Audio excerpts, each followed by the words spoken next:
Assalamualaikum dan salam sejahtera. Selamat datang ke dalam channel ini. Sebelum mula, sila tekan subscribe dan aktifkan butang loceng agar anda sentiasa mendapat info terbaru dan panas daripada channel ini. Terima kasih. Perintah beku akaun bersatu subjek pertuduhan jenayah Muhyiddin Yassin. Pejabat Peguam Negara membantah permohonan bersatu untuk mendapatkan kebenaran memulakan semakan kehakiman bagi mencabar keputusan Suruhanjaya Pencegahan Rasuah Malaysia SPRM membekukan akaun banknya bagi tujuan penyiasatan. Peguam Kanan Persekutuan Samsul Bol Hasan dalam hujahannya berkata, perintah pembekuan itu tidak boleh dicabar melalui permohonan semakan kehakiman, di mana kuasa untuk mengeluarkan perintah berkenaan adalah salah satu mekanisme siasatan.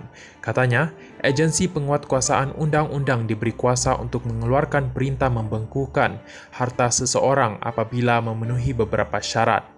Permohonan kebenaran ini harus ditolak kerana akaun bank berkenaan kini menjadi perkara dalam pertuduhan jenayah, menjadikan sebarang aduan mengenainya berada di bawah bidang kuasa Mahkamah Jenayah.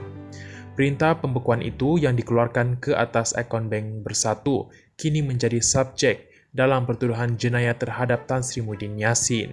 Oleh itu, kami menyatakan bahawa dengan membenarkan kebenaran semakan kehakiman terhadap perintah pembekuan berkenaan akan membawa kepada campur tangan Mahkamah Sivil dalam melaksanakan kuasa penyeliaannya terhadap bidang kuasa Mahkamah Jenayah, katanya.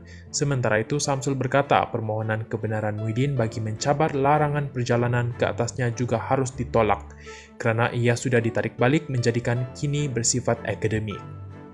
Katanya, pada masa ini larangan itu masih dikenakan oleh Jabatan Imigresen berdasarkan permintaan Mahkamah Session berikutan pertuduhan kes rasuah dan beliau dikehendaki mendapatkan kebenaran mahkamah itu untuk melakukan perjalanan.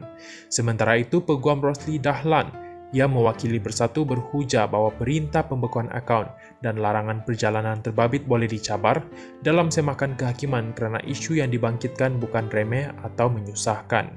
Menurut Rosli, responden melakukan beberapa salah laku dari segi prosedur yang mewajarkan mahkamah mendengar merit permohonan semakan berkenaan. Antaranya perintah itu bersandarkan niat jahat dan menyalahi undang-undang.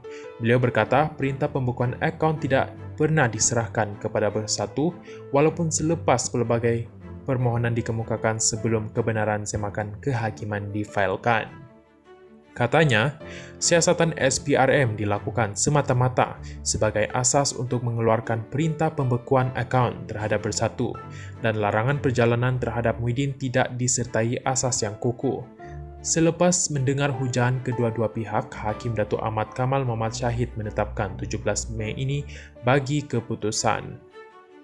Permohonan kebenaran semakan kehakiman itu difailkan Datuk Muhammad Suhaimi Yahya dan Muhyiddin Yassin bagi pihak parti pada 8 Mac lalu. Mahkamah menamakan 20 responden, antaranya Ketua Pesuruhjaya SPRM Tan Sri Azam Baki, Pengarah Kanan Bahagian Siasatan Datuk Sri Hishamuddin Hasim, Pengarah Bahagian Pencegahan Pengubahan Wang Haram Datuk Muhammad Zamri Zainul Abidin, serta dan Ketua Pengarah Imigresen Datuk Sri Khairul Zaimi Daud. Terima kasih kerana menonton.